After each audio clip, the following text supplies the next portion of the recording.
Welcome back to Chow Time Pod. It's your host, Red. I got a video today from Britt Cooper. She did a video on a woman that slept with 300 men in 1 year. 300 bodies from 1 year. There's only 356 days in a year.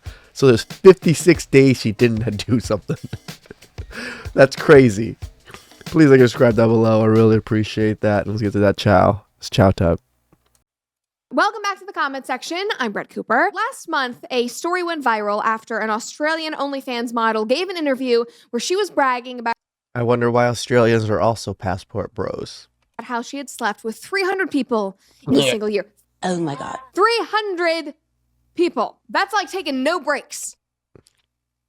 Like when I was married, I'm not even sure if I even had sex 300 plus times in a year. To have 300 plus times with 300 different people? Holy shit, that is crazy. That's basically every day with possibly some weekends off. Now, she boasted about how empowered and happy this made her and how she felt like she was on top of the world, which I can't lie, I completely doubted that from the get-go. But of course, time will always tell. And now this same girl is back in the news this month claiming that she is now wanting to find somebody to settle down with. And What? Shocker. surprise, surprise, she's finding that to be very difficult. Who would have guessed that? Now, she went into all the details about how she's trying to find a boyfriend, and we're going to get into that. But before we do, make sure that you like this. It's funny because they talk shit about like men's podcast and the red pill space and stuff like that, but men are constantly telling women what's going to happen. Video. Subscribe to this channel if you have not already, and ring that notification bell so that you never miss a comment section or off the clock episode. And guys, right now the Daily Wire is running our Black Friday sale. You can get 50% off annual Daily Wire Plus memberships, which is going to be great if you want deals now. All right, so for some background, here is the original article where she was bragging about sleeping with 300 people in a single year. This is from New York Post, obviously, but the headline reads, It's just crazy to me that it's okay to be a 304, like I said before. But to be bragging about it and like publicizing it like this, you're just digging your own grave. I slept with 300 people in a year. Haters say I'm disgusting, but I feel empowered. Wow, what a headline to be proud of. I'm sure her family is very happy about that. So proud.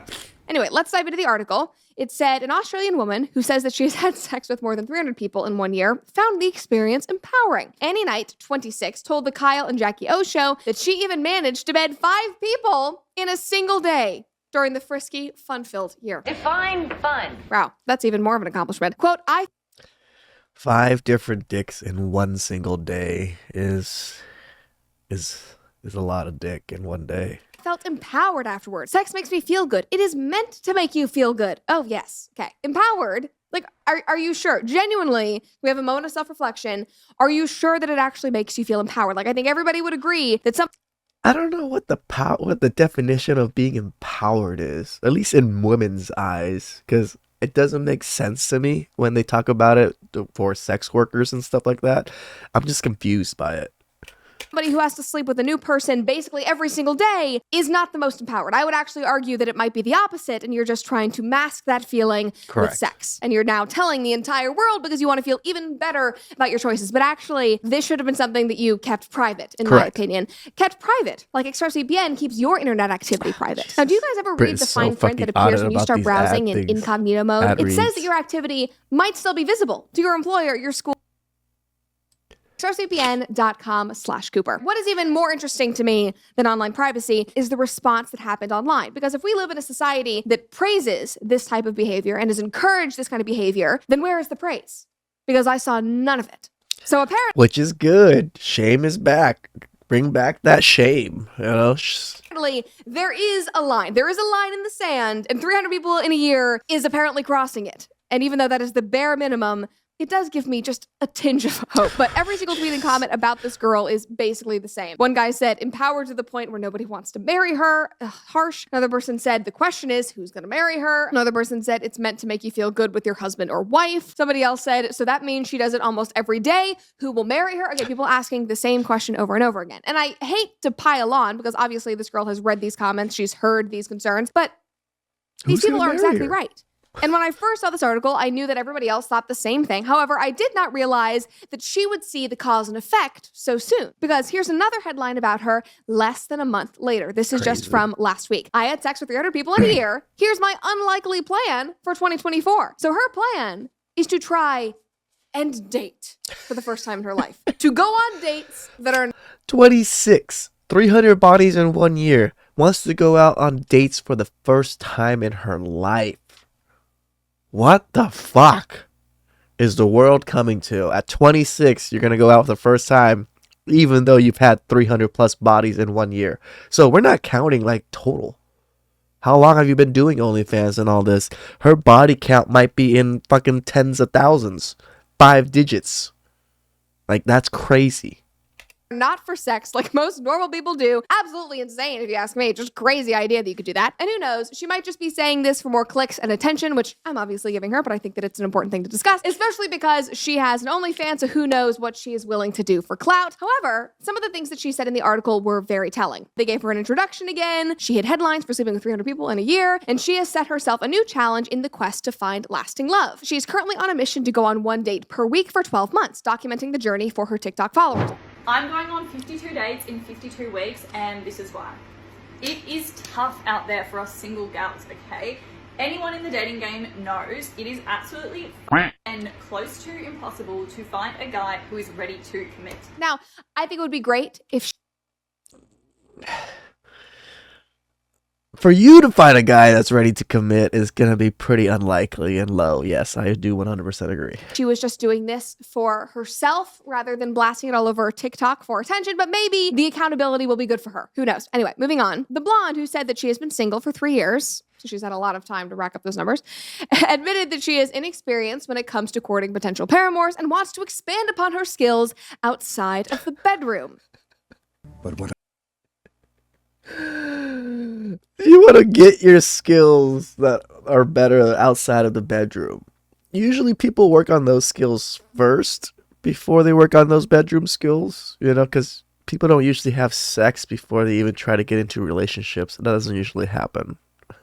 I do have are a very particular set of skills. Self-aware, at least a little bit. So now she wants to find love, which is just such a complete 180. And I can't say, You know, it's just crazy. Like all of our podcasts, all of the Red Pill space, all the Manosphere, we talk about this constantly. How we're not shaming these women either. We're not trying to shame sex workers. We're not trying to shame OnlyFans in a sense. Like we're not shaming them personally. We're shaming the profession, and we're shaming the fact that it's not working, right? Like we tell you it's not that empowering. You're going to regret it later. Men are not going to see you in the light you want to see them, or you want them to see you once you're out of it. You just really think people are just going to forget. That's not how life works. That's not how memory works. That's not how the internet works.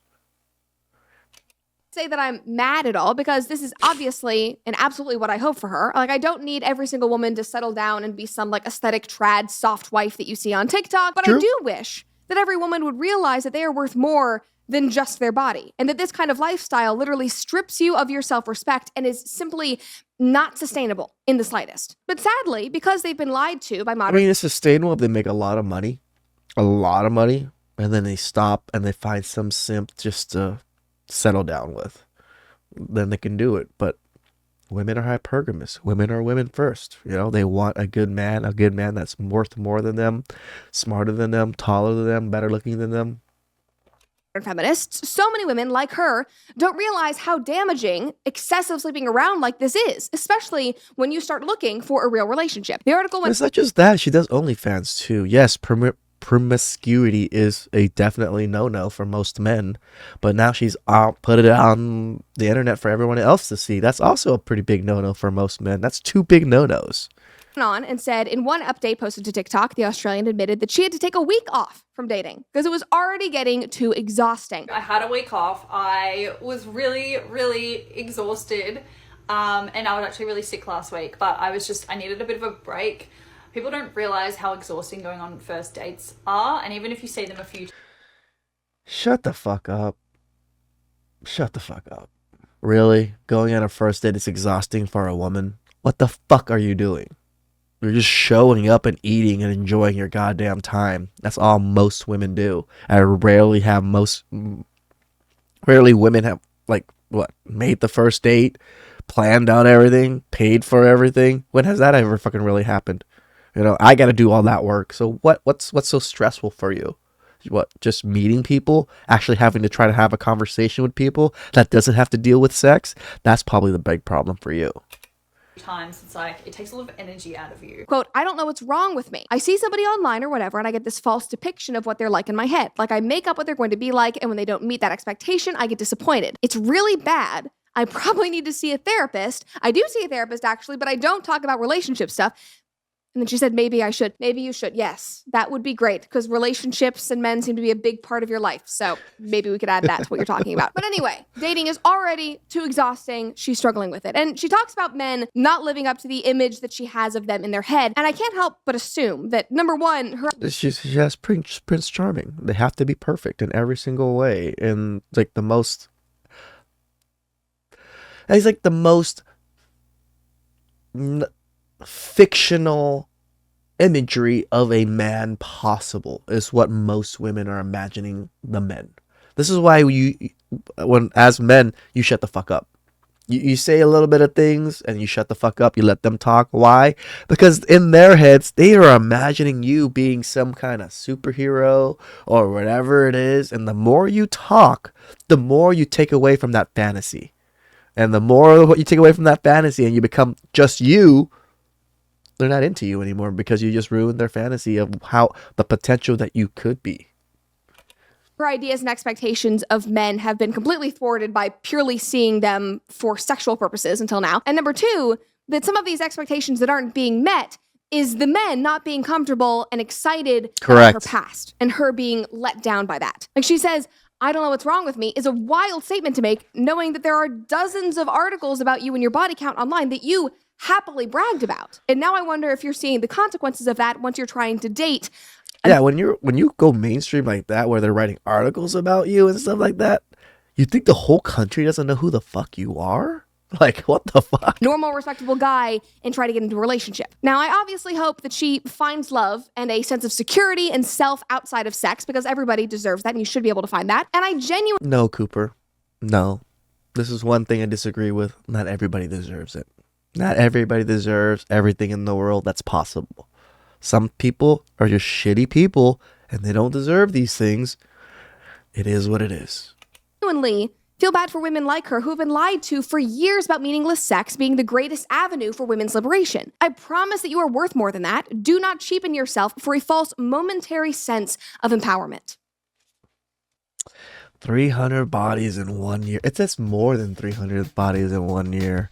She literally had sex every single day with a different man every day. And then some days she did 5 different men in a day. That's...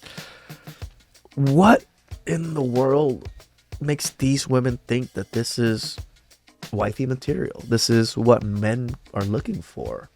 Like, men have been telling you what we want, and you women just rail against it. At least women in the West. Where women in Southeast Asia, Latin America, they fully understand this. They're like, yeah, of course you would want that. Most men want that. Here, they're like, wait, you want that? There's no men that want that. And it's just like, we're telling you what we want. Please like and subscribe down below. I really appreciate that. And I'll catch you guys next time. Ciao.